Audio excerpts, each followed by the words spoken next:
مرزا غلام قادیانی کون تھا؟ دہلا دینے والے حقائق جانیے احمد عیسیٰ کی زبانی۔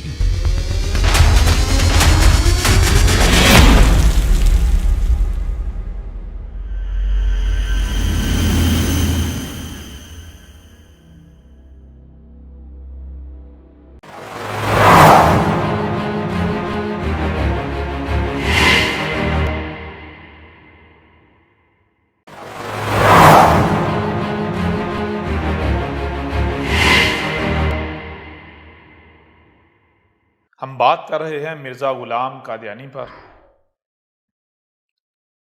اور بات کر رہے ہیں ہم القرآن سے، جو کہ آپ کے دونوں ہاتھوں کے درمیان ہے۔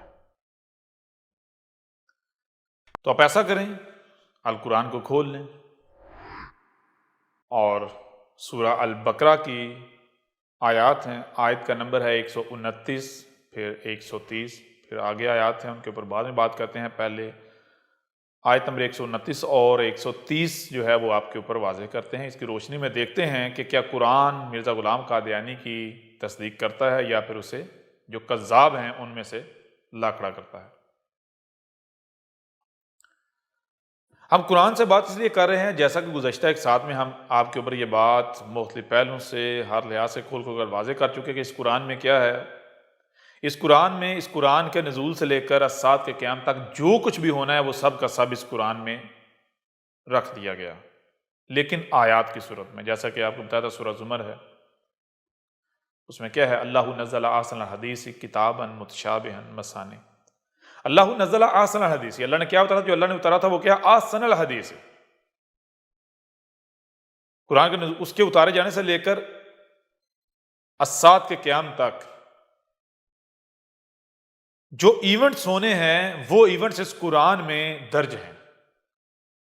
تو پھر آگے ایک اور مقام پر بتایا کہ ان میں سے کوئی ایک بھی آیت اس وقت تک بیان نہیں ہو سکتی جب تک کہ وہ ایونٹ، وہ واقعہ ہو نہیں جاتا۔ جیسے کوئی واقعہ، وہ ایونٹ ہوگا تو اس واقعے، اس ایونٹ پر مبنی جو آیات ہیں اس وقت کے لوگوں کے اوپر بیان ہو جائیں گی، جو لوگ اس وقت موجود ہوں گے، جن کی زندگی میں وہ ایونٹ، وہ واقعہ ہوگا۔ جیسے مثال کے طور پر آپ کو بتایا تھا کہ جب قرآن میں، اس قرآن کے نزول سے لے کر ساتھ کے قیام تک جو کچھ بھی ہونا ہے وہ سب کا سب ہے، تو پھر اتنا بڑا ایونٹ جو سب سے بڑا ایونٹ ہے، سب سے بڑا حادثہ، سب سے بڑا واقعہ ہے، کون سا؟ رسول کی بعثت کا، عیسیٰ کے آنے کا، مسیح کے آنے کا، جو وعدہ کیا گیا، اس کا اس قرآن میں ذکر نہیں ہوگا۔ ایسا کیسے ہو سکتا ہے؟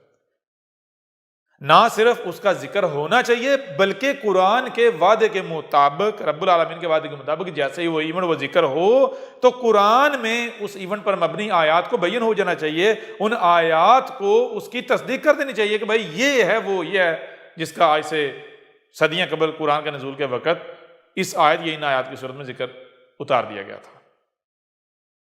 اب اگر مرزا غلام قادیانی وہ ہوتا تو قرآن کو اس کی تصدیق کرنی چاہیے تھی۔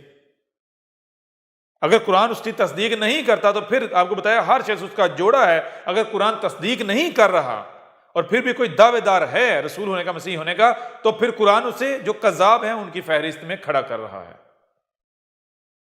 کیوں؟ اگر قرآن تصدیق نہیں کر رہا تو پھر پیچھے ایک ہی صورت بچتی ہے کہ وہ کذاب ہے، وہ جھوٹا ہے، مکار ہے، فراڈیا ہے، دعوے یعنی کہ رب کا نام استعمال کر رہا ہے۔ تو اب چیز یہ ہے، آتے ہیں اس قرآن کی طرف تو دیکھتے ہیں، قرآن سے پوچھتے ہیں کہ مرزا غلام قادیانی کیا واقعتاً رب کا بھیجا ہوا تھا؟ قرآن اس کی تصدیق کرتا ہے یا پھر قرآن اس کی تصدیق نہیں کرتا، قرآن اس کو کذاب ثابت کرتا ہے، کذاب قرار دیتا ہے، رب کا دشمن اور بہت بڑا مجرم قرار دیتا ہے۔ تو یہ سورہ البقرہ کی آیت نمبر 129 ہے، اس میں ربنا وابعث فیہم رسولا منہم یتلو علیہم آیاتک ویعلمہم الکتاب والحکمۃ ویزکیہم انک انت العزیز الحکیم۔ یہ جو آیت ہے، اس آیت میں رسول کی بعثت کا کہا گیا، یعنی بتایا جا رہا ہے کہ لوگ جو ہیں جب گمراہیاں آ گئی ہیں تو اس وقت لوگ رب کو یہ کہہ رہے ہیں کہ اے رب تو اپنا رسول بھیج کر، رسول بھیج کر، رسول بھیج کر۔ اب لوگ دو ٹوک زبان سے یہ نہیں کہہ رہے کہ رسول بھیج کر، انڈائریکٹلی وہ یہی کہہ رہے ہیں رسول بھیج کر۔ کیسے؟ لوگ اپنی زبانوں سے یہ کہہ رہے ہیں کہ اے اللہ گمراہیاں ہو گئی ہیں، کہیں سے ہدایت نظر نہیں آ رہی، تو اب تیرے علاوہ کوئی ہماری رہنمائی نہیں کر، ہدایت نہیں، اے اللہ تو ہدایت دے، تو ہدایت دے، ہدایت دے۔ اب دنیا میں اگر کوئی ایک بھی ایسا بندہ موجود ہے تو وہ کیا کر رہا ہے؟ وہ رب کو کہہ رہا ہے کہ اے میرے رب ہدایت دے، اے میرے رب مجھے ہدایت دے۔ اب رب کیسے ہدایت دے گا؟ رب تو ہدایت اسی طرح دے گا جیسے رب کے ہدایت دینے کا قانون ہے۔ رب کا ہدایت دینے کا قانون ہے، اور وہ قانون کیا ہے؟ وہ قانون یہ ہے کہ رب رسول بیس کرتا ہے۔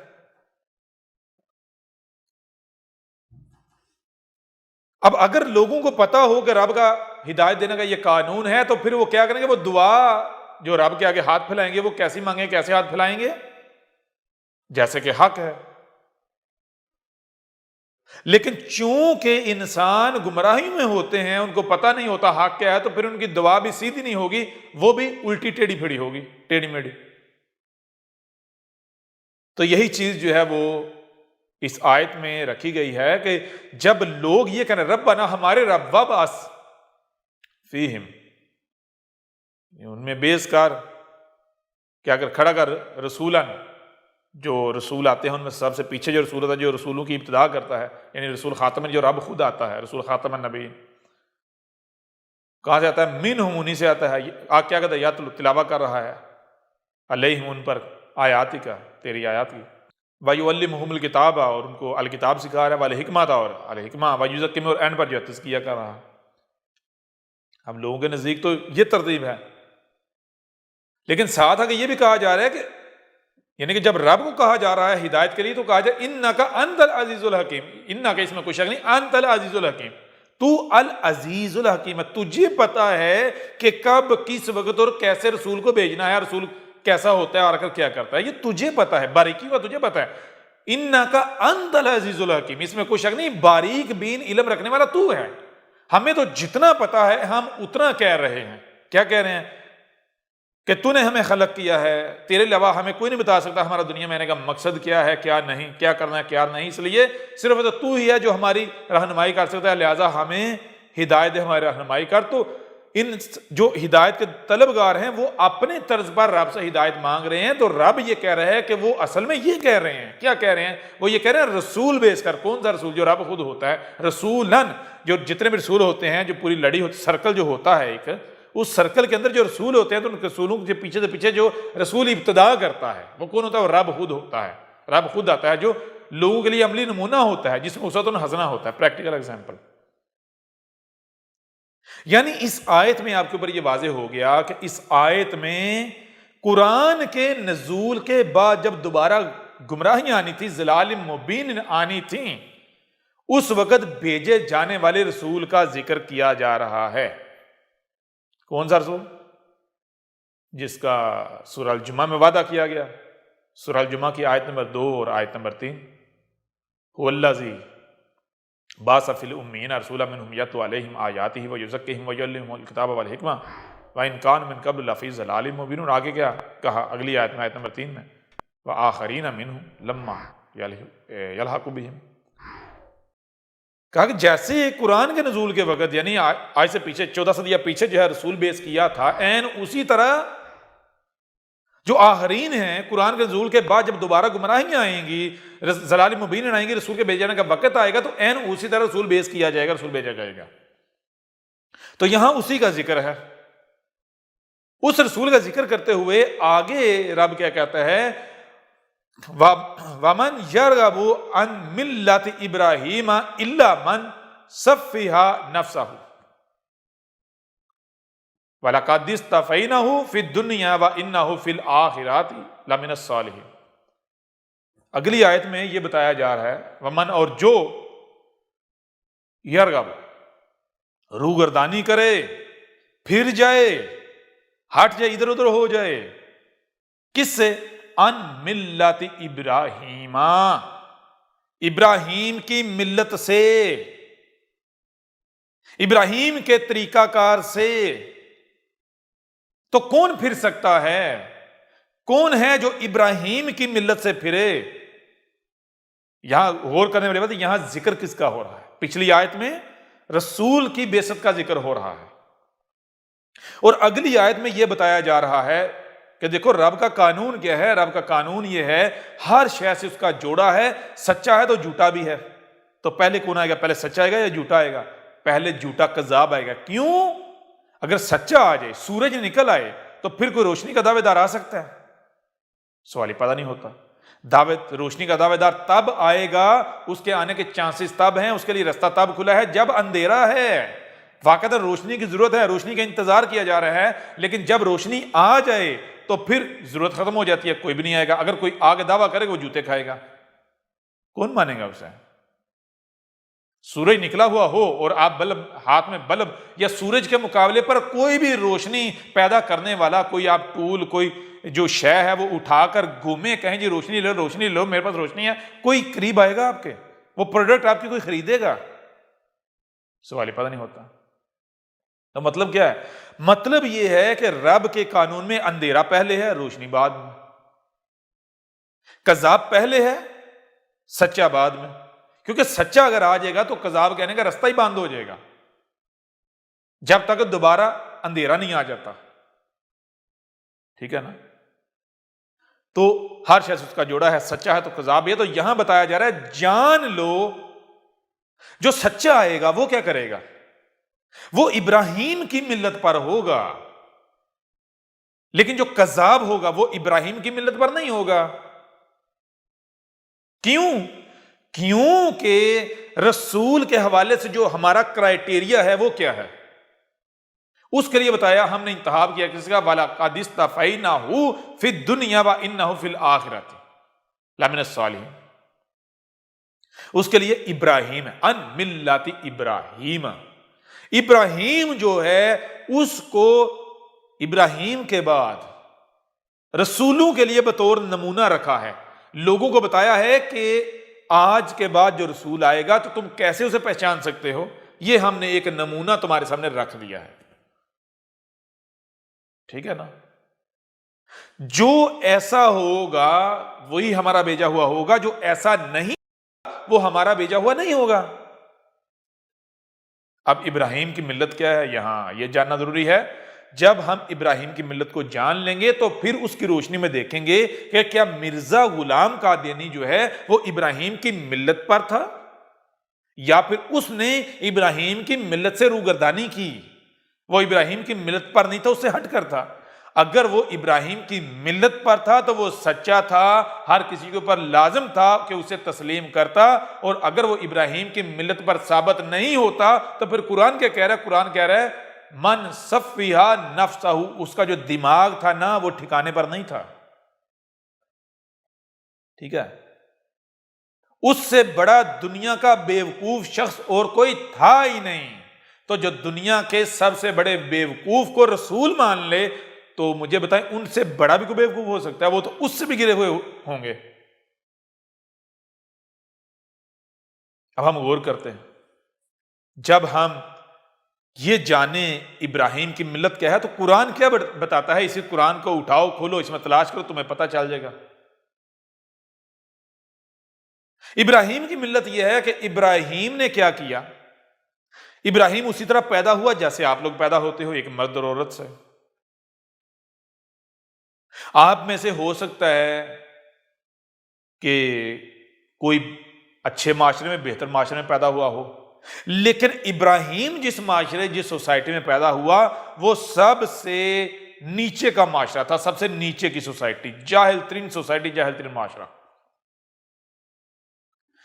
ایسے معاشرے میں پیدا ہوتا ہے اور ایسا جاہل ترین, نہ صرف جاہل ترین سب سے نیچے کا بلکہ اتنا ہی وہ مذہبی طور پر بہت مضبوط, مذہب پر ڈٹے ہوئے لوگ جن کو ان کے مذہب سے ہٹانا, اپنے موقف سے ہٹانا بہت مشکل ہے, جیسے پہاڑ کو اس کے مقام سے ہٹانا. تو ابراہیم ایک ایسی سوسائٹی میں پیدا ہوتا ہے, ایسے معاشرے میں کہ جس معاشرے میں اگر بچہ پیدا ہو کر بالغ ہوتا ہے تو اس بچے کو اس کے آباء و اجداد کے دین سے نہیں ہٹایا جا سکتا. ایسی سوسائٹی میں پیدا ہوتا ہے. ایسی سوسائٹی, ایسے معاشرے میں پیدا ہونے کے باوجود کیا ہوتا ہے؟ جب ابراہیم باشعور ہو جاتا ہے تو وہ اپنے باپ کے مقابلے پر کھڑا ہو جاتا ہے. وہ اپنے باپ کے دین کو, اپنے باپ کے خداؤں کو چیلنج کر دیتا ہے. غور کیجیے گا، جیسے آپ پیدا ہوئے اسی طرح ابراہیم پیدا ہوا، جیسے آپ کی تربیت ہوتی ہے پلتے بڑھتے ہیں، ایسے ابراہیم کی بھی تربیت ہوئی، پلے بڑھے، جیسے آپ اسی کو صحیح اور غلط کہتے ہیں جس کو آپ کے بڑے کہتے ہیں، این اسی طرح ابراہیم بھی اسی کو صحیح اور غلط کہتا رہا جس کو اس کے بڑے صحیح اور غلط کہتے رہے۔ لیکن غور کرنے والی بات ہے، آگے کیا ہوتا ہے؟ ایک وقت تک، اس کے وقت آپ میں اور ابراہیم میں فرق شروع ہو جاتا ہے، یعنی کہ یوں سمجھیں کہ دو افراد ہیں یا پورا معاشرہ ہے، آپ سب بھی ہیں اور ابراہیم بھی ہے، سب سفر کر رہے ہیں۔ جب سفر کی ابتدا ہوئی ہے تو ایک نقطے سے ہوئی ہے، سب اکٹھے چل، ابراہیم بھی چل رہے، آپ بھی چل رہے ہیں، چلتے چلتے چلتے ایک نقطہ ایسا آتا ہے، ایک مقام ایسا آتا ہے جہاں پر آپ سب پورے کا پورا مجمع جو ہے، سوسائٹی، معاشرہ ایک طرف چل پڑتا ہے اور ابراہیم دوسری طرف، اکیلا دوسری طرف۔ ابراہیم پیدا ہوتا ہے 100% والدین کا محتاج، جیسے آپ ہوتے ہیں، وہی کھاتا ہے وہی پیتا ہے جو والدین کھلاتے پلاتے ہیں، وہی پہنتا ہے جو والدین پہناتے ہیں۔ جب پیدا ہوتا ہے 100% والدین کا محتاج ہوتا ہے، لیکن جیسے جیسے رب صلاحیتوں سے نوازتا جاتا ہے، اس کے اندر صلاحیتیں ڈیولپ ہوتی چلی جاتی ہیں، تو ویسے ویسے وہ کیا کرتا ہے؟ والدین کی محتاجی، بڑوں کی محتاجی سے آزادی کی طرف سفر، خود مختاری کی طرف سفر کر رہا ہے۔ آپ بھی کر رہے ہیں، آپ کو پتا ہے کہ جیسے جیسے آپ بااختیار ہوتے چلے جاتے ہیں تو آپ خود سے کھانا شروع کر دیتے ہیں، خود سے پینا، خود سے پہنا، خود سے نہانا، خود سے چلنا شروع کر دیتے ہیں ادھر ادھر جب جانا ہوتا ہے، لیکن پہلے والدین کے محتاج ہوتے ہیں۔ تو ابتدا میں جب آپ پیدا ہوتے ہیں 100% آپ والدین کے محتاج ہوتے ہیں، بڑوں کے محتاج ہوتے ہیں، لیکن جیسے جیسے وقت گزرتا چلا جاتا ہے تو آپ کی محتاجی جو ہے وہ ریڈیوس، کم ہوتی چلی جاتی ہے۔ کیوں؟ کیونکہ رب آپ کو وہ صلاحیتیں دیتا چلا جاتا ہے، جیسے جیسے وہ صلاحیتیں آتی چلی جاتی ہیں آپ خود مختار ہوتے چلے جاتے ہیں۔ اب ایک وقت تک کیا ہوتا ہے کہ آپ یہ خود مختاری والا سفر کرتے ہیں، لیکن اس کے بعد آپ بریک لگا دیتے ہیں۔ ابراہیم نے یہ نہیں کیا۔ ابراہیم نے کیا کیا؟ ابراہیم نے دیکھا کہ جب میں پیدا ہوا 100% بڑوں کا محتاج تھا۔ کیوں؟ کیونکہ میرے اندر یہ صلاحیتیں نہیں تھیں، لیکن جیسے جیسے مجھے رب نے صلاحیتیں دی، میں نے ان صلاحیتوں کا استعمال کرنا شروع کیا۔ کیوں؟ کیونکہ میرے رب نے مجھے صلاحیتیں دی، اس لیے۔ تو سوال یہ پیدا ہوتا ہے کہ آج میں کسے صحیح کہہ رہا ہوں اور غلط کسے کہہ رہا ہوں؟ اگر میں دوسروں کو دیکھوں تو میں کیا دیکھتا ہوں؟ ہر کوئی اسی کو صحیح اور اسی کو غلط کہہ رہا ہے جس پر اس نے اپنے بڑوں کو پایا ہے۔ جس کو اس کے بڑے صحیح کہہ رہے ہیں وہ اسی کو صحیح کہہ رہا ہے، جس کو اس کے بڑے غلط کہہ رہے ہیں اسی کو غلط کہہ رہا ہے۔ کیا اس کو شعور نہیں دے دیا گیا؟ عقلی طور پر بالغ نہیں کر دیا گیا؟ کیا اسے صحیح اور غلط کی پہچان سے نواز نہیں دیا گیا؟ یہ صلاحیت رب نے نہیں دے دی؟ اگر تو یہ صلاحیت نہیں دی، اس حوالے سے وہ اپنے بڑوں کا یا والدین کا محتاج ہے، تو بات میک سینس کرتی ہے، سمجھ آتی ہے۔ لیکن اگر رب نے اس صلاحیت سے نواز دیا ہے، اس حوالے سے با اختیار کر دیا ہے، بالغ کر دیا ہے، تو پھر مجھے یہ بتایا جائے کہ رب نے یہ صلاحیت کیوں دی اگر اس کا استعمال نہیں کرنا؟ اگر اسی کو صحیح کہنا ہے، اسی کو غلط کہنا ہے جس کو بڑے کہہ رہے ہیں، تو پھر رب نے یہ صحیح اور غلط کا فیصلہ کرنے کی صلاحیت دی کیوں؟ عقل کیوں دی؟ عقلی طور پر بالغ کیوں کر دیا؟ ابراہیم نے دیکھا ہر کوئی کہتا ہے میں حق پر ہوں، لوگ اس کا جو معاشرہ ہے، سوسائٹی گروہوں میں، فرقوں میں تقسیم ہے، ہر فرقے کا یہی دعویٰ ہے کہ ہم حق پر ہیں اور باقی سارے غلط ہیں، باقی باطل ہے، ہر کسی کا یہی دعویٰ ہے۔ اور کس بنیاد پر ہر کوئی اپنے حق ہونے کا اعلان کر رہے؟ صرف ہر ایک کے پاس صرف یہ بنیاد ہے کیونکہ ہم نے اپنے بڑوں کو اس دین پر پایا، یہ وہ دین ہے جو نسل در نسل چلا آ رہا ہے، اس وجہ سے ہم سچے ہیں، ہم حق پر ہیں۔ اور ہر کوئی جو ہے وہ کہہ رہا ہے یہ دین ہمارے رسول سے چلا آ رہا ہے، اور واقعتاً جس سے وہ منسوب کر رہے ہوتے ہیں رب اسے رسول کہتا ہے۔ اب ابراہیم دیکھتا ہے کہ کیا مجھے رب نے شعور نہیں دے دیا، شعوری طور پر بالغ نہیں کر دیا؟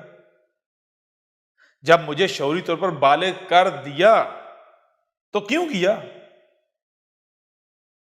شعوری طور پر بالغ ہونے کے باوجود بھی اگر میں نے اس حوالے سے والدین کا ہی محتاج رہنا ہے تو پھر مجھے چاہیے کہ میں 100% والدین کا محتاج یا بڑوں کا محتاج رہوں، باقی معاملات میں بھی۔ اگر باقی معاملات میں جن جن معاملات میں مجھے باشعور کر دیا، مجھے بالغ کر دیا، اگر ان میں نے خود مختار بننا ہے، میں خود مختاری کا اعلان کرتا ہوں، تو پھر مجھے 100% خود مختاری کا اعلان کرنا چاہیے۔ جس معاملے میں باشعور بالغ کر دیا گیا اس معاملے میں مجھے خود مختاری کا دعویٰ کرنا چاہیے، اعلان کرنا چاہیے، خود مختار ہونا چاہیے۔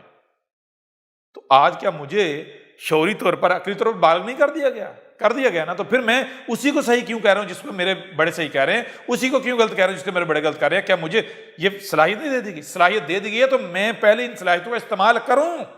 کیوں؟ کیونکہ میرے رب نے اس لیے مجھے یہ صلاحیتیں دی ہیں۔ لہٰذا یہاں پر تفریق ہو جاتی ہے، باقی گھروں میں، اس سوسائٹی میں، معاشرے میں پیدا ہونے والے بچے اسی کو صحیح اور غلط کہہ رہے ہیں جس کو ان کے بڑے صحیح اور غلط کہہ رہے ہیں، باوجود اس کے کہ ان کو رب نے عقلی اور شعوری طور پر بالغ کر دیا۔ لیکن ابراہیم ہے کہ اس کا رستہ الگ ہو جاتا ہے، وہ کہتا نہیں، میں اس دین پر نہیں چلوں گا جس دین پر میں نے اپنے آباء و اجداد کو پایا، الا یہ کہ وہ صحیح ثابت ہو جائے۔ اگر وہ سچا ثابت ہو جائے وہ دین تو میں اس کے اوپر چلوں گا، اگر وہ سچا ثابت نہیں ہوتا تو میں اس کے اوپر نہیں چلوں گا۔ پہلے میں عقل کا استعمال کروں گا، غور و فکر کروں گا، تحقیق کروں گا، مجھے جو صلاحیتیں دی رب نے ان صلاحیتوں کا استعمال کروں گا۔ اگر وہ حق ثابت ہو تو اس کے اوپر چلوں گا، اگر حق ثابت نہ ہو تو پھر اس کے اوپر نہیں چلوں گا۔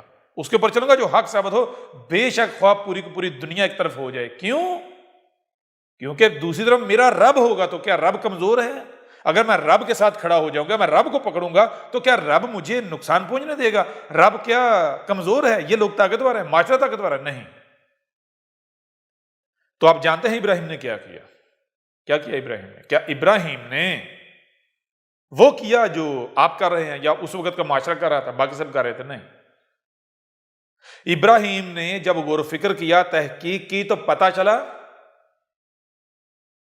کہ سب کے سب گمراہ ہیں، سب کے سب۔ جب ابراہیم نے تحقیق کی تو فرقہ در فرقہ اپنے آباء و اجداد کے فرقے سے سفر شروع ہوا، دوسرے فرقے میں، دوسرے، تیسرے، چوتھے، پانچویں، مختلف فرقوں کی طرف رخ کرتا گیا، ہدایت کے نام پر، حق کے نام پر۔ جب تمام فرقوں کو چھان پٹک لیا تو پتا چلا یہ سب کے سب گمراہ ہیں، کسی کے پاس بھی حق نہیں ہے، کہیں پر بھی اسے اطمینان حاصل نہیں ہوا۔ تو پھر وہ گڑ گڑایا رب کے سامنے۔ جب اس نے اپنا رخ رب کی طرف کیا تو رب نے اس کے اوپر حق واضح کیا۔ جب رب نے اس کے اوپر حق واضح کیا تو پھر ابراہیم نے اپنے آباء و اجداد کی پرواہ نہیں کی، اپنے آباء و اجداد کے دین کی پرواہ نہیں کی، اس معاشرے کی، ان سوسائٹیوں کی، ان کی پرواہ نہیں کی۔ ٹھیک ہے نا؟ ابراہیم اپنے آباء و اجداد کے دین پر نہیں چلا۔ پھر ابراہیم نے کیا کیا؟ اس وقت کے خداؤں سے ٹکر لے لی۔ ذرا غور کریں، اس وقت کے جو خدا تھے، معاشرے، سوسائٹی کے سب سے پاورفل ترین وہ کون تھے؟ سخت سے جو طاقتور تھے وہ کون تھے؟ وہ بت تھے جن کو لوگ اپنے خدا مانتے تھے، جن کی پوجا کر رہے تھے۔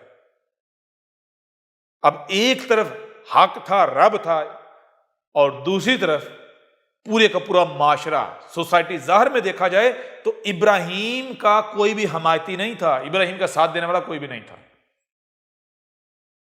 تو ابراہیم نے کیا کیا؟ ابراہیم نے اپنے آباء و اجداد کے دین کو سچا ثابت کرنے کی بجائے اس کے اوپر کلہاڑے چلائے۔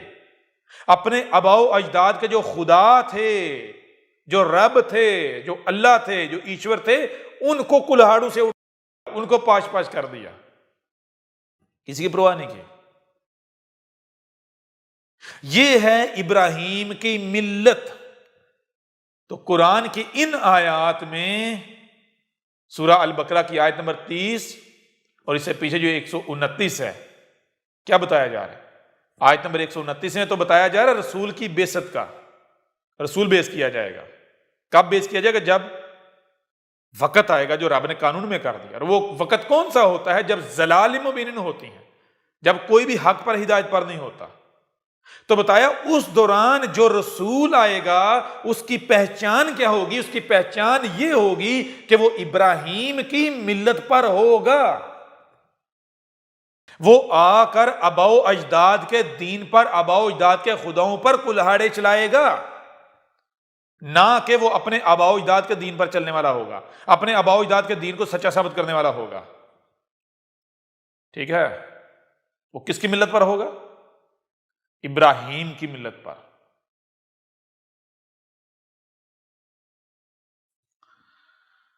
تو اب میں آپ سے سوال کرتا ہوں، ذرا غور کریں، مرزا غلام قادیانی کیا ابراہیم کی ملت پر تھا یا ابراہیم کی ملت سے ہٹ کر تھا؟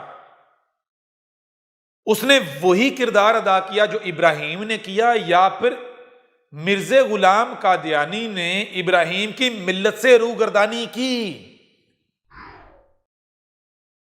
ایک طرف ابراہیم کی ملت ہے، آباء و اجداد کے خداؤں کے اوپر، دین کے اوپر کلہاڑے چلانا، دوسری طرف مرزا غلام قادیانی ہے جو وہ کہتا ہے کہ میں کوئی نیا دین لے کر نہیں آیا، میں آباء و اجداد کے دین کو لے کر آیا ہوں، میں اسی اسلام کی تجدید کے لیے آیا، محمد کے دین کی تجدید کے لیے آیا ہوں۔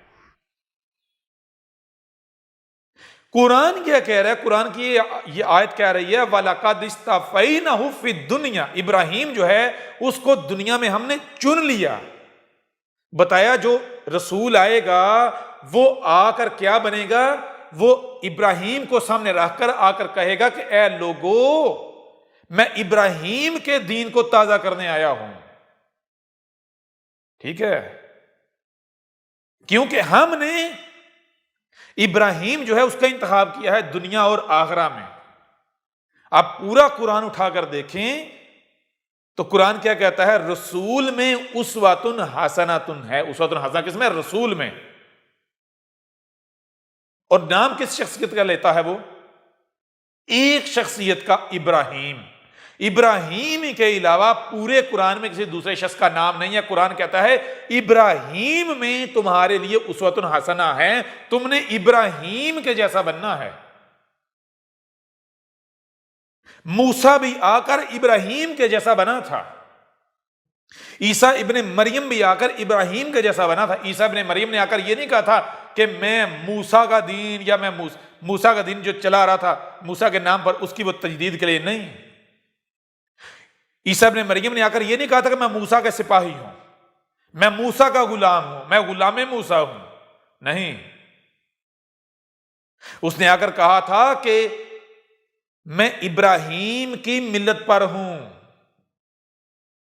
اپنے ابا ابراہیم کے دین پر ہوں، میرا ابا ابراہیم ہے، موسیٰ نہیں۔ موسیٰ تو بذات خود ابا ابراہیم کی ملت کو واضح کرنے آیا تھا، اور یہی محمد نے آ کر کہا تھا۔ محمد نے آ کر یہ نہیں کہا تھا کہ جو مجھ سے پیچھے رسول ہے عیسیٰ ابن مریم، میں اس کا غلام ہوں، میں غلام عیسیٰ ابن مریم ہوں، یہ نہیں کہا تھا۔ ٹھیک ہے، قرآن اٹھا کر دیکھو، پورے قرآن میں صرف ایک شخصیت کا نام سامنے رکھا جس میں تمہارے لیے اسوۃ حسنہ ہے۔ وہ کون ہے؟ ابراہیم۔ ٹھیک ہے، تو بتایا تھا جان لو تم میں جو سچا آئے گا اس کی پہچان یہ ہوگی کہ ایک طرف ابراہیم کو رکھو، دوسری طرف اس کو رکھو، تو تم فرق نہیں کر پاؤ گے۔ تمہیں نظر آئے گا کہ یہ وہی ابراہیم ہے جو آج آ گیا ہے۔ ٹھیک ہے، ابراہیم ہے جو آج آ گیا ہے، تمہیں کوئی فرق نظر نہیں آئے گا۔ جو دنیا کی کسی حکومت کی کسی طاقت کی پرواہ نہیں کرے گا، جو معاشرے سوسائٹی کی پرواہ نہیں کرے گا، جو آباء و اجداد کے دین کا دفاع نہیں کرے گا، بلکہ آباء و اجداد کے دین کے اوپر کلہاڑے چلائے گا۔ ٹھیک ہے، وہ یہ پرواہ نہیں کرے گا کہ دنیا اس کی دشمن ہو جائے گی، وہ یہ نہیں دیکھا گا کہ اس کے سامنے نمرود ہے، زمین پر دنیا کا طاقتور ترین شخص، اس کی حکومت، وہ ٹکرا جائے گا۔ وہ یہ نہیں کہے گا کہ یہ دنیا میں طاقتور ہے، میں اس کا مقابلہ نہیں کر سکتا، اگر لڑوں گا تو نقصان اٹھاؤں گا، مارے جاؤں گا، یہ ہلاک ہو جاؤں گا، نہیں۔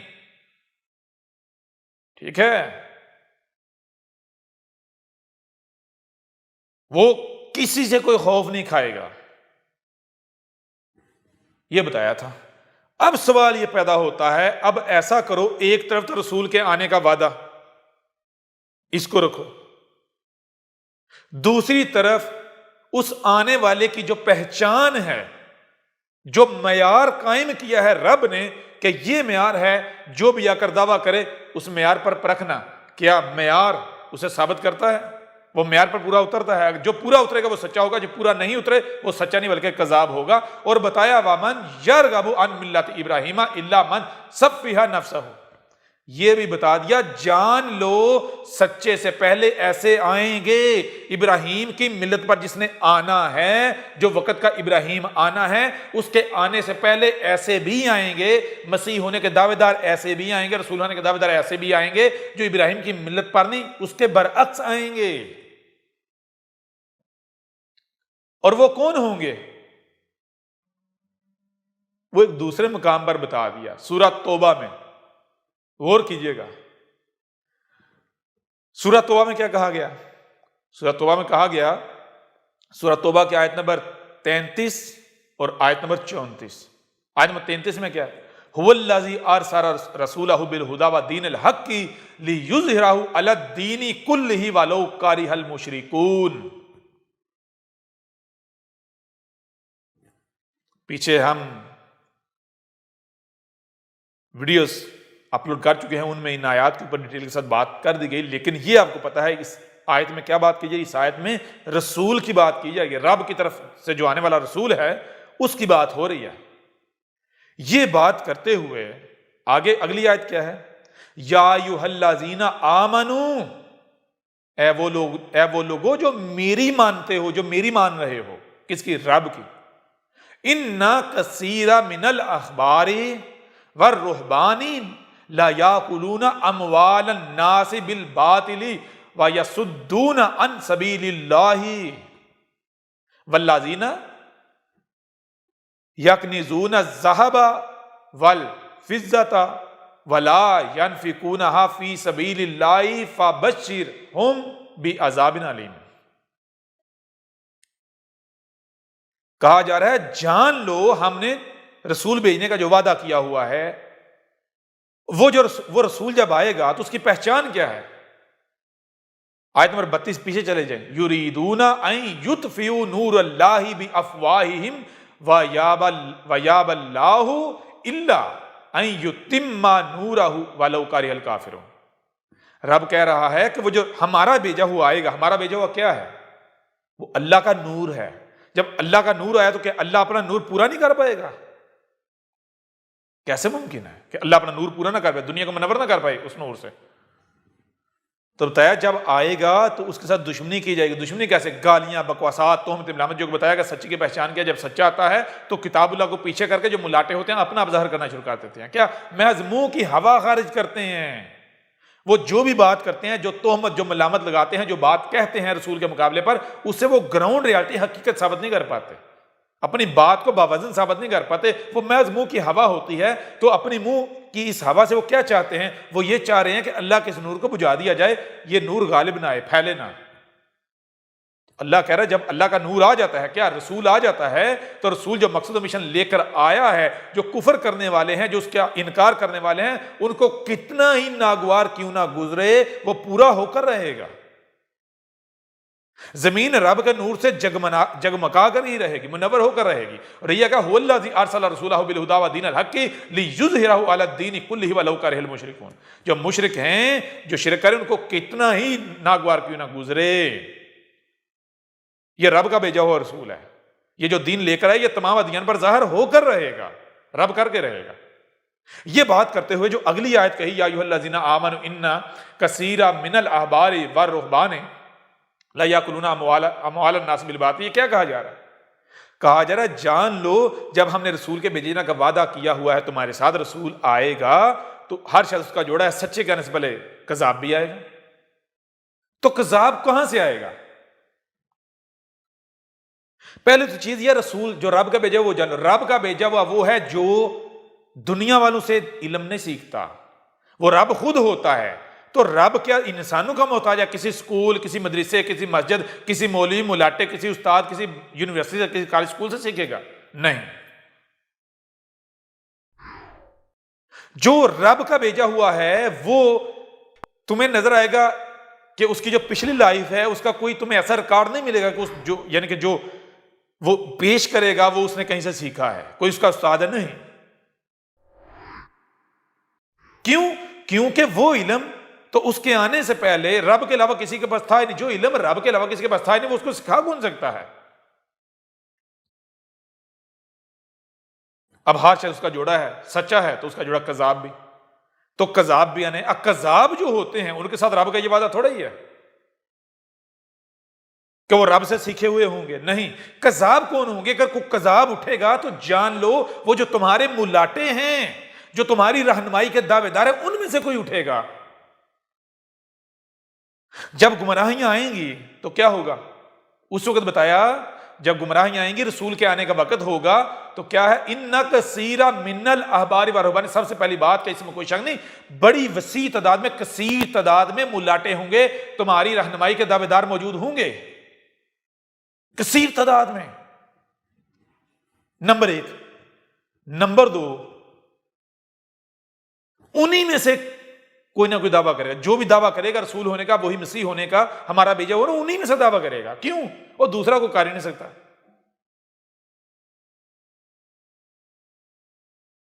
کیونکہ یہی لوگ اس فیلڈ میں ہیں. کیوں کرے گا؟ اس کی وجہ بتا دی. وجہ یہ ہے من الاحبار والرہبان لا یاکلون اموال الناس. وہ اگر انسانوں کی رہنمائی کی دعوے داری کر رہے ہیں، اس ذمہ داری کو اٹھائے ہوئے ان گدیوں پر بیٹھے ہوئے ہیں، تو اس کی وجہ کیا ہے؟ وجہ یہ ہے کہ وہ لوگوں کے اموال کھانا چاہتے ہیں. یہ ان کے لیے دکان ہے. وہ جو دنیا میں جو بھی چلاک ہوتا ہے، مکار ہوتا ہے اور حد حرام ہوتا ہے، وہ کیا کرتا ہے؟ اب بھوکا رہے، کھانا تو ہے کہیں سے، تو وہ اس فیلڈ میں آ جاتا ہے. لوگوں کو، انسان جو ہے، جو چلاک ہوتے ہیں، مکار ہوتے ہیں، وہ کیا کرتے ہیں؟ وہ لوگوں کو لوٹتے ہیں، دوسروں کا مال کھاتے ہیں. کیسے کھاتے ہیں؟ کوئی دھوکہ دے کے، کوئی کسی طریقے سے، کوئی کسی طریقے سے. اب کچھ فراڈیے، مکار، چلاک کیسے ہوتے ہیں؟ وہ دیکھتے ہیں کہ بھئی یہ فیلڈ بھی فل ہے، یہ بھی فل ہے، یہ بھی فل ہے، یہ بھی فل ہے، پیچھے کیا رہ گیا؟ ہاں، یہ رستہ بڑا آسان ہے. کون سا؟ کوئی مسجد بنا کے بیٹھ جاؤ، مولوی ملاٹے بن جاؤ، انسانوں کی رہنمائی کے دعوے دار بن جاؤ. کیوں؟ اس میں نہ ہی کوئی انویسٹمنٹ کی ضرورت ہے اور نہ ہی کوئی ٹیکس ہے. ٹیکس فری ہے، انویسٹمنٹ فری ہے. ٹھیک ہے نا؟ تو اس طرح کے جو چلاک اور مکار ہوتے ہیں، وہ کیا کرتے ہیں؟ وہ اس گدی پر آ بیٹھتے ہیں. ہر شخص کا جوڑا ہے. 2 طرح کے ہوتے ہیں ملاٹے بھی.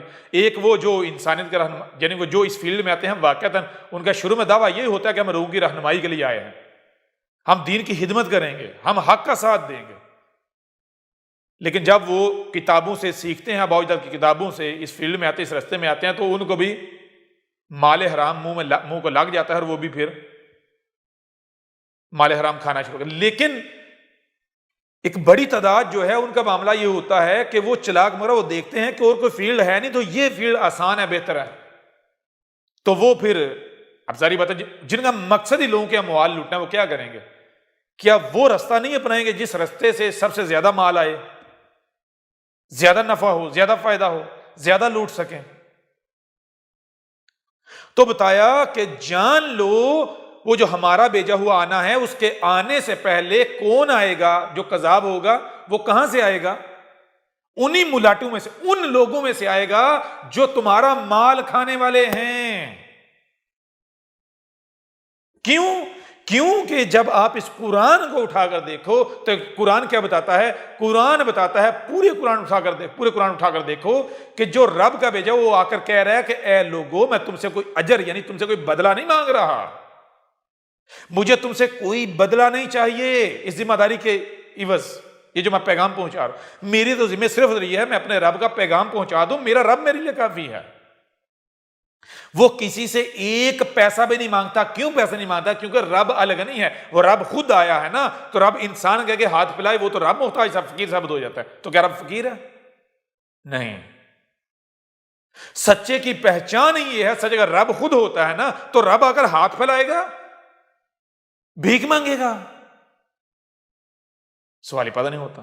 سچے کی پہچان ہی یہ ہے کہ وہ آ کر لوگوں کے مال نہیں کھاتا، مال نہیں مانگتا، چندے نہیں مانگتا، ہاتھ نہیں پھیلاتا.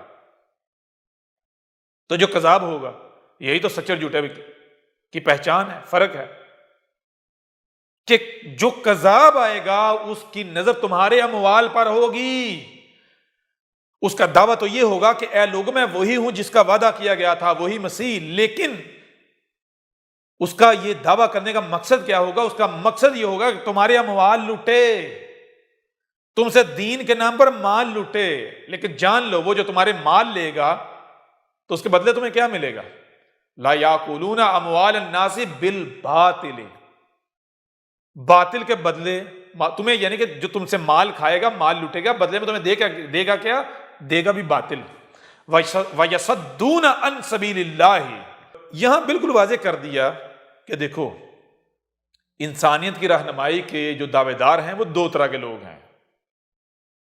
ایک وہ ہیں جو لوگوں سے مال مانگتے ہیں، چندے مانگتے ہیں، فنڈ مانگتے ہیں، جو کہتے ہیں جی ہم تو دین کے خدمتگار ہیں، دین کی خدمت دیکھو مال کے بغیر تو ہو نہیں سکتی، لہذا تم مال دو۔ اب مجھے یہ بتائیں، اب غور کریں کہ دین کیا ہے؟ رب کا دین ہے نا۔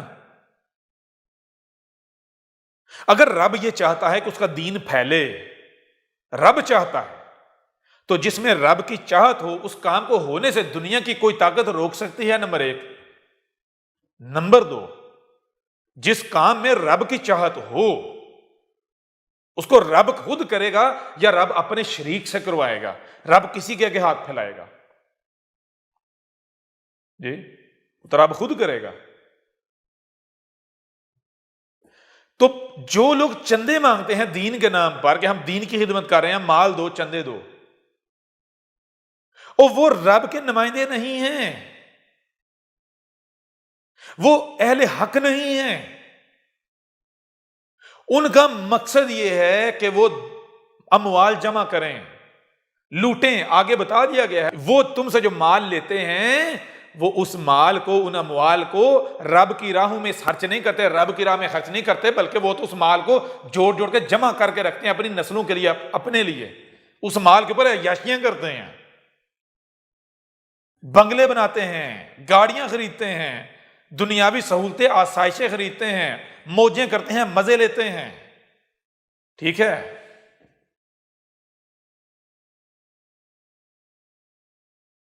اب میں آپ سے سوال کرتا ہوں، مجھے آپ خود بتائیں، ایک قسم کے یہ لوگ ہیں، دوسرے جو واقعتاً رب کے نمائندے ہوتے ہیں، جو اہل حق ہوتے ہیں، ان کا معاملہ کیا ہوتا ہے؟ ان کا معاملہ یہ ہوتا ہے کہ وہ آپ کے سامنے ہاتھ نہیں پھیلاتے، وہ چندے نہیں مانگتے۔ ٹھیک ہے نا؟ کیوں نہیں مانگتے؟ کیونکہ ان کو پتا ہے ہمارا رب کیا ہے۔ اگر آپ کہتے ہو کہ رب الرزاق ہے، رب لاپرواہ نہیں ہے، جی رب کمزور نہیں ہے، رب فقیر نہیں ہے، رب الغنی ہے، تو کہاں سے کھلانا ہے، کہاں سے پلانا ہے؟ یہ کس کا کام ہے؟ یہ کس کی ذمہ داری ہے؟ اگر آپ بادشاہ کی نوکری کرتے ہو، بادشاہ آپ کو ایک کام دیتا ہے، ایک ذمہ داری دیتا ہے، تو آپ کے کھانے پینے کی، رہنے کی فکر آپ کو ہونی چاہیے یا بادشاہ کو؟ اگر تو آپ واقعتاً بادشاہ کے نمائندے ہیں، بادشاہ کا کام کر رہے ہیں، تو پھر بھی آپ اپنے کھانے پینے کی ذمہ داری اپنے سر لیتے ہیں، تو آپ اپنے عمل سے یہ اعلان کر رہے ہیں کہ بادشاہ فقیر ہے، وہ مجھے چھت نہیں دے سکتا، مجھ کو کھانے کو پہننے کو نہیں دے سکتا، اس لیے مجھے خود کرنا پڑ رہا ہے۔ اور اگر بادشاہ فقیر نہیں ہے تو پھر کھانے پینے کی، رہنے کی جو آپ کی ضروریات ہیں ان کی فکر آپ کو نہیں کرنی چاہیے، وہ فکر کس کو ہوگی؟ بادشاہ کو۔ بالکل ایسے ہی جو واقعتاً رب کے بھیجے ہوئے ہوتے ہیں، جو سچے ہوتے ہیں، جو اہل حق ہوتے ہیں، وہ انسانوں کے سامنے ہاتھ نہیں پھیلاتے، وہ رب کا کام کر رہے ہوتے ہیں، تو بدلے میں ان کی فکر کرنا رب کا کام ہے۔ تو یہ ہے بتایا کہ جان لو جو کذاب آئے گا اس کی پہچان یہ ہے کہ وہ کیا کرے گا؟ وہ تمہارے مال کھانے والا ہوگا۔ لہذا سچے اور جھوٹے کی پہچان یہ ہے، ہمارے بھیجے ہوئے، اور کذاب کی پہچان یہ ہے کہ جو تمہارے اموال کھانے والا ہوگا وہ ہمارا بھیجا ہوا نہیں ہوگا، وہ کذاب ہوگا۔ ٹھیک ہے؟ ہمارا بھیجا ہوا ہو، ہمارا بندہ ہو، اور وہ اموال تمہارے کھائے، تمہارے آگے ہاتھ پھیلائے، کیسے ممکن ہے؟ سوال ہی پیدا نہیں ہوتا، سوال ہی پیدا نہیں ہوتا۔ اب میں آپ سے سوال کرتا ہوں، ایک طرف رکھیں مرزا غلام قادیانی کو، دوسری طرف رکھیں اس قرآن کو جو آپ کے دونوں ہاتھوں کے درمیان ہے، تو قرآن کس کی تصدیق کر رہا ہے؟ کہ مرزا غلام قادیانی کی تصدیق کر رہا ہے یا پھر مرزا غلام قادیانی کو کذاب ثابت کر رہا ہے؟ مرزا غلام قادیانی، اے قادیانیوں خود بتاؤ، اے خود کو احمدی کہلوانے والے خود بتاؤ، کیا مرزا غلام قادیانی چندے مانگنے والا نہیں تھا؟ لوگوں کے اموال لوٹنے والا نہیں تھا؟ جب آگے چلیں گے تو ہم آپ کو اسی کی کتابوں سے، اسی کی لٹریچر سے ثابت کریں گے کہ اٹھتے بیٹھتے سوتے جاگتے ہر وقت اس کے دماغ میں مال مال مال، پیسہ پیسہ پیسہ پیسہ چلتا تھا، اور کچھ اس کے اندر چلتا ہی نہیں تھا۔ اس کو رات کو خواب بھی آتے تھے تو پیسے کے، اس کو الہام بھی جو ہوتے تھے پیسے کے، ٹھیک ہے نا؟ نمبر ایک پیسہ، نمبر دو عیاشی، زنا، بے حیائی، شراب نوشی، یہ غلاظت، یہ دو چیزیں ان سے اس کو فرصت نہیں ملتی تھی، ٹھیک ہے نا؟ تو جب یہ چیز ثابت شدہ ہے کہ مرزا غلام قادیانی تو چندے مانگنے والا تھا، لوگوں کے آگے ہاتھ پھیلانے والا تھا، تو وہ سچا کیسے ہو سکتا ہے؟ وہ رب کا بھیجا ہوا کیسے ہو سکتا ہے؟ وہ وہی مسیح کیسے ہو سکتا ہے جس کا تم سے 14 صدیوں تک وعدہ کیا جاتا رہا؟ بڑی عجیب بات ہے، مسیح موعود، جس مسیح کے بھیجے جانے کا 14 صدیوں تک رب وعدہ کرتا رہا، جب بھیجا تو بھیجا کیسا؟ اس سے بہتر تھا بھیجا نہیں جاتا۔ اگر وہ مسیح تھا تو اس سے بہتر تھا بھیجا ہی نہ جاتا۔ یہ تو وہی ہوا جو ایک مثال ہے، بکری جو ہے پہلے دودھ نہیں دے رہی، اگر دودھ دیا تو مینگنے ڈال کے، گائے ہے پہلے تو دودھ دے ہی نہیں رہی، اگر دودھ دیا ہے تو گوبر ڈال کے، وہ گوبر ڈال کے دینا تھا، اس سے بہتر دیتی نا۔ وہ کیا فائدہ اس مسیح کا جو جس مقصد کے لیے آیا وہ مقصد پورا ہی نہ ہوا؟ مسیح کا مطلب کیا ہے؟ آپ کو ذلت اور رسوائی سے نکالنا، دنیا کی عظیم قوم بنانا، غلامی سے نکال کر آقا بنا دینا، محکومیت سے نکال کر حاکم بنا دینا۔ اور اگر مسیح کے آنے کے باوجود بھی آپ نے اسی حالت میں رہنا ہے، وہ تو چھوڑے، اس سے بھی بدتر حالت میں جانا ہے، تو اس سے تو بہتر ہے وہ نہ آتا، کم از کم اس سے بدتر حالت میں نہ جاتے۔ تو ذرا بتائیں، کیا مرزا غلام قادیانی مسیح ثابت ہوتا ہے، رسول ثابت ہوتا ہے؟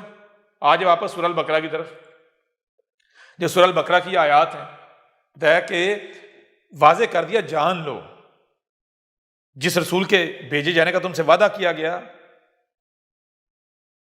تو اس کے بھیجے جانے سے پہلے کذاب بھی آئیں گے، جھوٹے مکار فراڈیے بھی آئیں گے، کذاب۔ ان کی پہچان کیا ہوگی؟ ان کی پہچان یہ کہ وہ ملت ابراہیم پر نہیں ہوں گے،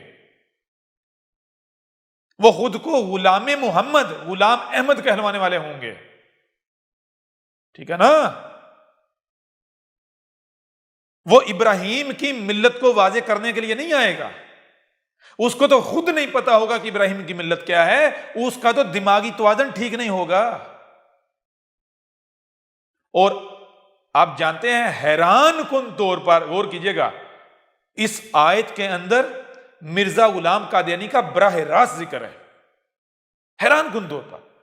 جب ہم آگے جائیں گے مرزا غلام قادیانی کی کتابوں سے آپ کے سامنے رکھیں گے، لیکن یہاں موثراً آپ کے سامنے رکھتے ہیں۔ قرآن کہہ رہا ہے وَمَنْ يَرْغَبُ عَنْ مِلَّةِ إِبْرَاهِيمَ، اور جو ابراہیم کی ملت سے اعراض کرے گا، روگردانی کرے گا، یعنی بتایا کہ ایک ایسا بھی آئے گا، کم سے کم ایک ایسا آئے گا جو ابراہیم کی ملت پر نہیں ہوگا بلکہ ابراہیم کی ملت سے روگردانی کرے گا، جس کا دعویٰ یہ ہوگا کہ میں وہی جس کا وعدہ کیا گیا تھا۔ اس کی پہچان کیا ہے؟ من صفیہا نفسہ، اس کا دماغ ٹھیک نہیں ہوگا، اس کو مرگی کے دورے پڑیں گے، وہ مرگی کا مراق کا مریض ہوگا، یہ قرآن میں لکھا ہوا ہے۔ من صفیہا نفسہ، اس کو دماغی بیماری لاحق ہوگی۔ حیران کن طور پر مرزا غلام قادیانی ایک مقام پر نہیں، درجنوں مقامات پر لکھتا ہے، کہتا ہے کہ مجھے مرگی کے دورے پڑتے ہیں، پتہ ہی نہیں چلتا، کسی بھی وقت مرگی کا دورہ، مراق کا دورہ پڑتا ہے۔ اب بتاؤ کہاں جاؤ گے؟ بتاؤ ذرا۔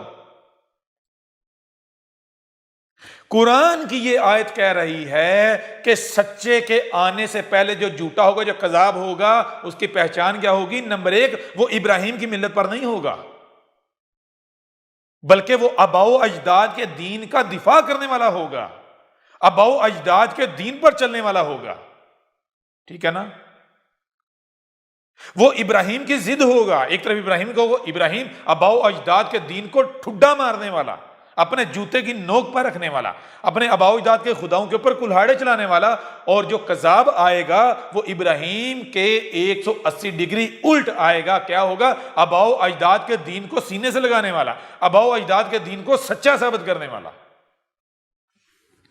باقی ملاٹوں میں سے ایک ملاٹا، اموال کھانے والے ملاٹوں میں سے ایک اموال کھانے والا ملاٹا. نمبر ایک. نمبر دو، اس کو دماغی بیماری ہوگی. دماغی بیماری، مرگی کا مریض ہوگا، مراق کا مریض. یہ لکھا ہوا ہے من سفیہا نفسہ، من سفیہا نفسہ. بتایا یہ جو ہے، یہ رسول ہونے کا جو دعوے دار ہے، جس کے بیس پر ہم نے وعدہ کیا گیا ہے، جو ابراہیم کی ملت سے روگردانی کرنے، ابراہیم کی ملت پر نہیں ہے، یہ کیا ہے؟ اس کا تو دماغ ٹھیک نہیں ہے، اس کو تو مرگی کے دورے پڑتے ہیں. یہ لکھا ہوا ہے قرآن میں. دماغ ٹھیک ہو اور ابراہیم کی ملت پر نہ ہو، یہ کیسے ممکن ہے؟ دماغ ٹھیک ہو، ابراہیم کی ملت سے روگردانی کرے، یہ کیسے ممکن ہے؟ مجھے آپ خود بھی بتاؤ نا، اے قادیانیوں، اے مرزیوں، اے گٹر کے کیڑوں، مجھے خود بھی تو کچھ بتاؤ نا، ہمیں بھی تو بتاؤ نا. قرآن کی آیات کو کہاں لے کر جاؤ گے؟ ٹھیک ہے نا؟ قرآن نے معیار رکھ دیا کہ سچے کی پہچان کیا ہے؟ ابراہیم. ٹھیک ہے؟ تو ذرا ایک طرف ابراہیم کو رکھو، ابراہیم کی ملت کو رکھو، دوسرا مرزا غلام قادیانی اور اس کی ملت کو رکھو، اس کے دین کو رکھو. کیا مرزا غلام قادیانی ابراہیم کے ساتھ کسی بھی صورت، کسی بھی لحاظ سے میل کھاتا ہے؟ ابراہیم، نمرود جو اس وقت زمین پر سب سے پاورفل طاقت، اس کے سامنے ابراہیم ڈٹ گیا، حکومت کے سامنے ڈٹ گیا. اور مرزا غلام قادیانی اس کے بالکل برعکس ایک کمزور حکومت کے تلوے چاٹتا رہا، برطانوی حکومت کے، جو کہ ایک قابض حکومت تھی، جس نے قبضہ کیا ہوا تھا، کہ جس کو حکومت کا اختیار نہیں تھا، حق نہیں تھا. ایک غاصب حکومت تھی. مرزا غلام قادیانی اس کے تلوے چاٹتا رہا، سب کچھ چاٹتا رہا، جو بھی وہ آگے اس کے کرتے تھے چاٹتا تھا، ایک کتے کی طرح، جیسے پیچھے بتایا تھا کہ مرزا غلام قادیانی کی وفاداری کو دیکھ کر کتے جو ہے ان کو بھی اپنے کتا ہونے پر حسرت ہونے لگ پڑی، اپنے کتا ہونے پر شک ہونا شروع ہو گیا کہ کتے ہم ہیں یا یہ غلام قادیانی. وفاداری میں وہ کتوں پر بھی نمبر لے گیا. ٹھیک ہے؟ جو ہڈی ڈالتا تھا اسی کا ہو جاتا تھا، اسی کی تعریفوں کے پل باندھنا شروع ہو جاتا تھا، اور جو اس کے منہ سے ہڈی کھینچتا تھا اس کے اوپر بھونکنا شروع ہو جاتا تھا. یہ کس کی پہچان ہے؟ کتے کی. تو ایک طرف ابراہیم ڈٹ جانے والا، پوری کی پوری سوسائٹی، معاشرے کے سامنے ڈٹ جانے والا، کوئی اس کے ساتھ دوسرا نہیں، اکیلا. اس وقت کے جو ادیان ہیں ان کے اوپر کلہاڑا چلانے والا، آباء و اجداد کے دین پر، آباء و اجداد کے خداؤں کے اوپر کلہاڑا چلانے والا. دوسری طرف مرزا غلام قادیانی، آباء و اجداد کے دین کو سینے سے لگانے والا، اس کو سچا ثابت کرنے کے دعوے کرنے والا، پورا زور لگانے والا، حکومتوں کے تلوے چاٹنے والا، کمزوروں کو گالیاں دینے والا اور طاقتوروں کے آگے بچھ جانے والا، تلوے چاٹنے والا، بھیک مانگنے والا. ایک طرف ابراہیم کی ملت ہے، اس کا طریقہ ہے، اس کا دین ہے، اور دوسری طرف یہ مرزا غلام قادیانی ہے، اور دونوں ایک دوسرے کی ضد ہیں. تو یہ مسیح کیسے ہو گیا؟ ہمیں بھی تو بتاؤ نا، کیسے مسیح ہو گیا؟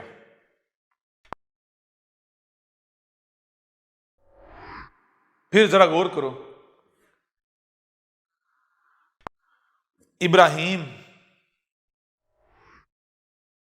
ابراہیم جو ہے کون ہے؟ کہاں ہے؟ کیا مرزا غلام قادیانی کے بعد یا اس سے پہلے کوئی اور بھی ایسی شخصیت ہے جس نے یہ کہا میں وہی مسیح موعود ہوں؟ جو بھی یہ اعلان کرے، جو بھی اس دعوے کے ساتھ سامنے آئے، اس اعلان کے ساتھ سامنے آئے، تو دیکھو کیا اس میں ابراہیم نظر آتا ہے؟ اگر نظر آتا ہے تو وہ سچا ہے، اگر نظر نہیں آتا تو دودھ پی کر لسی پی کے سو جاؤ، بے فکر ہو جو دنیا سے چلتی رہے گی۔ کیوں؟ ابھی تو نہیں آیا۔ لیکن آج کیا تم دیکھتے نہیں کہ یہ تمہارے سامنے احمد عیسیٰ موجود ہے، جو ہر لحاظ سے تمہارے اوپر کھول کھول کر واضح کر رہا ہے کہ میں وہی رسول ہوں، وہی مسیح ہوں جس کا تم سے وعدہ کیا گیا تھا۔ ایک طرف ابراہیم کو رکھو، دوسری طرف مجھے رکھو، پھر دیکھو تمہیں کیا کوئی فرق نظر آتا ہے کہ ابراہیم الگ تھا اور احمد عیسیٰ الگ ہے؟ تمہیں کسی بھی لحاظ سے، کسی بھی صورت میں احمد عیسیٰ اور ابراہیم میں کوئی فرق نظر نہیں آئے گا، کسی بھی لحاظ سے، کسی بھی صورت میں، ہر لحاظ سے۔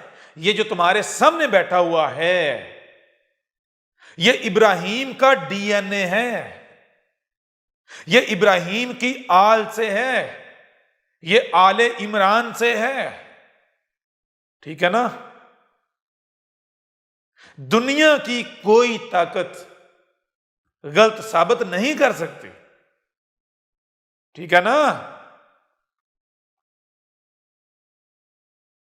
احمد عیسیٰ کا ڈی این اے ابراہیم کا ڈی این اے ہے۔ یہ احمد عیسیٰ چیلنج کر رہا ہے۔ آگے جا کے ہم اس کے اوپر سائنٹیفک پہلو سے، سائنٹیفک لحاظ سے بھی تمہارے سامنے رکھیں گے، پروو کریں گے دنیا کی کوئی طاقت اس چیز کا انکار نہیں کر سکتی کہ یہ جو احمد عیسیٰ یہ ابراہیم کا ڈی این اے نہیں ہے، ٹھیک ہے نا؟ تو یہ آج تمہارے سامنے بیٹھا ہوا ہے۔ جب تم کسی بھی پہلو سے غور کر لو، کسی بھی پہلو سے دیکھ لو، جب ہر پہلو سے، ہر لحاظ سے یہ واضح ہو جاتا ہے کہ یہ جو آج تمہارے سامنے بیٹھا ہوا ہے یہ تمہارے رب کا بھیجا ہوا ہے، یہ وہی مسیح ہے، وہی رسول ہے جس کا تم سے وعدہ کیا گیا تھا، تو پھر حق کی طرف آنے سے کون سی چیز مانے ہیں؟ کون سی شے جو تمہیں روک رہی ہے؟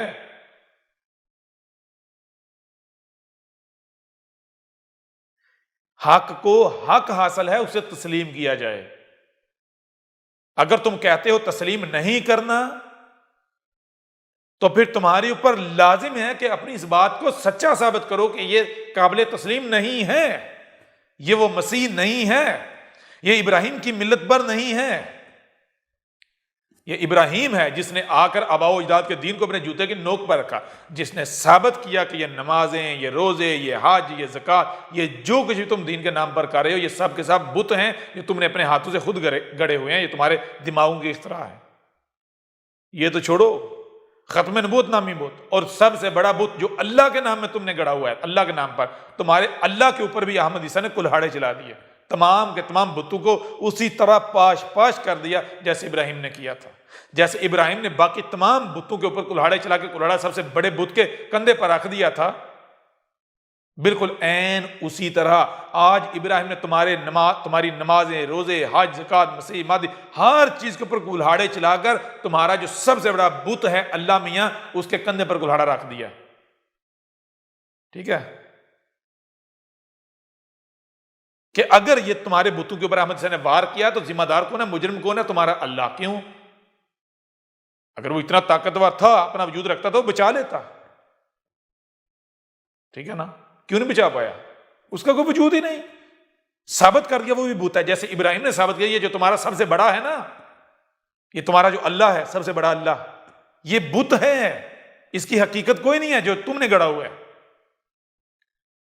فرق صرف یہ ہے کہ اس وقت کے لوگوں نے، اس وقت معاشرے نے ایک مادی بت، ایک بڑا اللہ مادی گڑا ہوا تھا۔ آج جو تم ہو، تم نے نفسیاتی طور پر ایک سب سے بڑا بت گڑا ہوا ہے اللہ میاں، جیسے اس وقت ابراہیم نے چھوٹے بتوں کے اوپر کلہاڑے چلا کر اس کی ذمہ داری بڑے کے اوپر ڈال دی تھی۔ کیوں کہ بڑے کی ذمہ داری تھی چھوٹوں کو بچاتا، ٹھیک ہے نا؟ اپنے ماتحتوں کو بچاتا، اپنے محبوبوں کو بچاتا، ٹھیک ہے نا, بچا پایا تھا. وہی کام کیا آج احمد عیسیٰ نے نہیں کیا. تمہارے دین کو, اسلام کو, جو کہ ٹرک کی بتی ہے, اس کو جڑوں سے کاٹ کے رکھ دیا. تمہاری نمازیں, تمہارے روزے, تمہارے حج, تمہاری زکاتیں, جو کچھ بھی تم دین کے نام پر کر رہے ہو, ان سب کے سب کو نہ صرف بت ثابت کیا بلکہ ان کے پرخچے اڑا دیے, اور حق ہر لحاظ سے, ہر پہلو سے کھول کھول کر واضح کر دیا کہ دنیا کی کوئی طاقت احمد عیسیٰ کی کسی ایک بھی بات کا رد نہیں کر سکتی. لہذا آپ جان لو, ایک طرف قرآن ہے, رب العالمین ہے, حق ہے, احمد عیسیٰ ہے, اور دوسری طرف مرزا غلام قادیان ہے, اس کا تعمیر کردہ دنیا کا غلیظ ترین احمدیت کے نام پر گٹر ہے, قادیانیت مرزیت, امت مرزیہ, امت قادیانیہ, گٹر اور اس گٹر کے کیڑے. اب فیصلہ تمہارے پاس ہے, تمہارے اختیار میں ہے کہ تم کدھر جاتے ہو, کیا کرتے ہو. جان لو کل کو تم کوئی بہانہ نہیں بنا سکتے کہ ہمارے پہ حق واضح نہیں کیا گیا تھا. جان لو یہ تمہارا رب تم سے کلام کر رہا ہے. ہم نے تمہیں سننے کے لیے کان, دیکھنے کے لیے آنکھیں, جو سنائی اور دکھائی دیتا ہے اسے سمجھنے کی صلاحیت دی. نہ صرف یہ صلاحیتیں دی بلکہ آج جو حق ہے وہ ہم تمہارے اوپر کھول کھول کر واضح کر رہے ہیں. تمہارے آباء و اجداد جو بڑے, جو پیچھے, جو اس کلٹ میں مر گئے, سو ان کو چھوڑو, وہ ان کا اور ہمارا معاملہ ہے, ان کا اور ان کے رب کا معاملہ ہے. تم دیکھو کہ کیا ہم نے تمہیں سننے, دیکھنے, سمجھنے کی صلاحیتیں دی یا نہیں دی. نہ صرف یہ صلاحیتیں دی بلکہ آج ہم تمہیں سنا اور دکھا رہے ہیں یا نہیں. ہم نے تمہیں یہ صلاحیتیں بھی دی اور سنا اور دکھا بھی رہے ہیں. اب سننا, دیکھنا اور سمجھنا, یا نہ سننا, نہ دیکھنا, نہ سمجھنا, یہ تمہارے اختیار میں ہے. جو ہمارا ذمہ تھا, جو ہمارے اختیار میں تھا, وہ ہم نے کر دیا. اس کے باوجود بھی اگر تم گمراہ کی گمراہ ہی رہتے ہو تو جان لو تم میں سے کوئی ایک بھی کسی بھی قسم کا کوئی بھی بہانہ نہیں بنا سکتا. جہاں تک بات رہی ان لوگوں کی جو اس گٹر میں اس سے پیچھے مر گئے, دنیا سے چلے گئے, تو ایسا نہیں ہے کہ ان کے سامنے حق نہیں آیا. ہم ہر شخص کے سامنے حق لے کر آتے ہیں, لیکن اس کے لیول کے مطابق. ٹھیک ہے نا, اس کے لیول کے مطابق. آگے یہ اس کے پاس اختیار ہوتا ہے کہ وہ حق چاہتا ہے یا نہیں, وہ گٹر میں ہی رہنا چاہتا ہے یا باہر نکلنا چاہتا ہے. لہذا ان کی فکر چھوڑو, اپنے گریبان میں جھانکو. کیا تم کسی بھی قسم کا کوئی بہانہ بنا سکو گے؟ سوال ہی پتہ نہیں ہوتا. اب اگر حق اس قدر کھول کھول کر واضح کر دیے جانے کے باوجود بھی تم نہیں سنتے, نہیں دیکھتے, نہیں سمجھتے, یا پھر سننے دیکھنے کے باوجود, سمجھنے کے باوجود حق سے اعراض کرتے ہو, دشمنی کرتے ہو, کفر و کذب کرتے ہو, تو جان لو یہ مذاق نہیں ہو رہا. یہ حق ہے.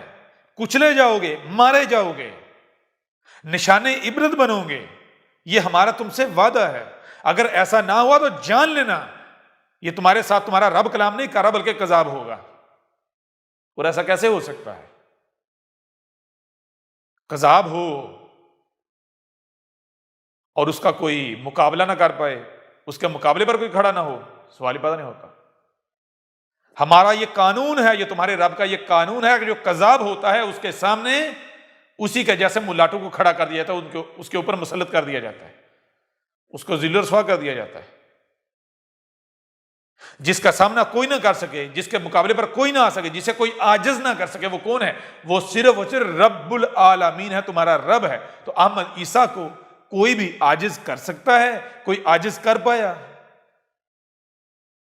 اگر تم میں سے کسی کا دعویٰ ہے, اعلان ہے کہ وہ احمد عیسیٰ کو عاجز کر سکتا ہے, غلط ثابت کر سکتا ہے, تو آ جائے میدان میں. اگر عاجز کر دے تو احمد عیسیٰ صاحب اگر نہیں کر پاتا, جو کہ ممکن ہی نہیں ہے, تو پھر گدھے کے بچوں تم کفر و کذب کرو گے تو کس کا کفر و کذب کرو گے؟ دشمنی کرو گے تو ایک گٹر کے کیڑوں کس کے ساتھ دشمنی کرو گے؟ کون ہے جو رب کے مقابلے پر تمہارا ساتھ دے سکے، تمہیں بچا سکے، تمہاری نصرت کر سکے، تمہیں نشان عبرت بننے سے بچا سکے؟ کون ہے؟ تمہیں ذلت اور رسوائی سے بچا سکے؟ کوئی ہے؟ تو جان لو یہ تمہارا رب تم سے کلام کر رہا ہے، یہ تمہارے سامنے تمہارے رب کی زبان ہے۔ یہ احمد عیسیٰ، یہ جو تمہیں تمہارے جیسا نظر آ رہا ہے، یہ ہمارا بھیجا ہوا ہے۔ اب تمہارے پاس وقت ختم ہو گیا، اب تمہاری الٹی گنتی شروع، اپنا کاؤنٹ ڈاؤن سٹارٹ کر دو۔ اب تمہیں نشان عبرت بنایا جا رہا ہے، اب وقت آ گیا تمہیں نشان عبرت بنانے کا، اور جو تمہیں ہم نے مہلت دی تھی وہ مہلت ختم۔ آگے چل کر ہم تمہارے اوپر واضح کریں گے کہ آج سے صدی پہلے مرزا غلام قادیانی نے ہم سے 100 سال کی مہلت مانگی تھی، 100 سال کی، ٹھیک ہے؟ ہم نے اس کو یہ مہلت دی، کہا ٹھیک ہے تو 100 سال میں اپنے آپ کو سچا ثابت کر کے دکھا دے، لے لے 100 سال۔ تو وہ کر پایا؟ نہیں کر پایا۔ ہم تمہاری کتابوں سے، مرزے کی کتابوں سے یہ تمام تر حقائق تمہارے سامنے لائیں گے۔ حق ہر لحاظ سے کھول کھول کر واضح کر دیا گیا۔ اب اس کے باوجود بھی تم کفر و کذب کرتے ہو، تم حق سے اعراض کرتے ہو، تو جان لو یہ جو تمہارے سامنے بیٹھا ہوا یہ ہمارا بھیجا ہوا، اور اس کے اوپر کیا ہے؟ وما علی الرسول الا البلاغ المبین، اور رسول کے اوپر، ہمارے بھیجے ہوئے کے اوپر اور کوئی ذمہ داری نہیں ہے، اگر ہے تو کیا؟ صرف اور صرف یہ کہ کھول کھول کر پہنچا دینا اور بس۔ منوانا ہمارے بھیجے ہوئے کا کام نہیں ہے، یہ تو ہماری زبان ہے۔ ہم اور نہیں ہیں، ہم ٹنڈے نہیں ہیں، مفلوج نہیں ہیں، عیب دار نہیں ہیں، ہمارے وجود میں ہمارے ہاتھ بھی ہیں، اور ہم القوی ہیں، ہم سے بڑھ کر کوئی طاقت میں نہیں ہے، کوئی طاقتور ہے ہی نہیں۔ منوانا ہمارا کام ہے، زبان کو اپنا کام کر لینے دو، پھر دیکھو ہم کیسے منواتے ہیں، ٹھیک ہے نا؟ تم میں سے ایک ایک مانے گا، یہ ہمارا وعدہ ہے، لیکن وہ ماننا تمہیں کوئی نفع نہیں دے گا، بالکل اسی طرح مانو گے جس طرح تمہارے آباء و اجداد مانے تھے۔ جیسے فرعون مانا تھا، تمہارا ابا مرزا غلام قادیانی بھی مانا تھا، لیکن وہ ماننا کو نفع دیتا نہیں۔ تمہارے اوپر حق کھول کو اگر واضح کر دیا گیا، اس کے باوجود بھی تم کفر و کذب کرتے ہو، تو جان لو تم کسی اور کا نقصان نہیں کرو گے، تم اپنا نقصان کرو گے۔ تم ہمارے بھیجے ہوا کو کچھ نہیں بگاڑ سکتے، ہمارے بھیجے ہوا کو نقصان نہیں کرو گے۔ کیوں؟ کیونکہ یہ لاوارث نہیں ہے، یہ جو تمہارے سامنے بیٹھا ہوا ہے، یہ تمہارے سامنے بیٹھا ہوا یہ لاوارث نہیں ہے، یہ ہمارا بھیجا ہوا ہے۔ میں تمہارا رب تم سے کلام کر رہا ہوں، جو ہر طرف تم مجھے دیکھ رہے ہو، جسے تم کائنات کہتے ہو، نیچر کہتے ہو۔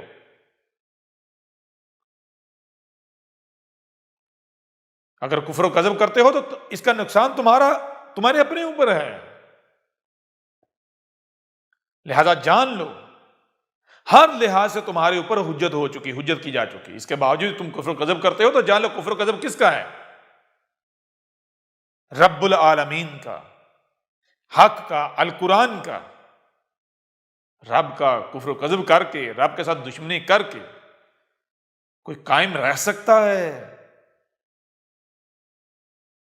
ہاں، رب کے نام پر رب کے شریک اٹھ کھڑے ہوں تو ان کے مقابلے پر جو کھڑے ہوں گے وہ قائم رہ سکتے ہیں۔ کیوں؟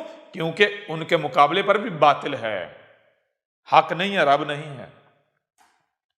لیکن جب رب آ جائے تو پھر رب کے مقابلے پر کھڑے ہونے والے قائم نہیں رہ سکتے۔ اب اکڑ توڑنے والا آ گیا، ہمیں اکڑ توڑنی آتی ہے۔ اب جھکانے والا آ گیا، جو خود جھک جائیں گے بچ جائیں گے، جو خود نہیں جھکیں گے، جو اکڑیں گے، ان کی ہم کمریں توڑ دیں گے، ان کے گاٹے ٹوٹیں گے۔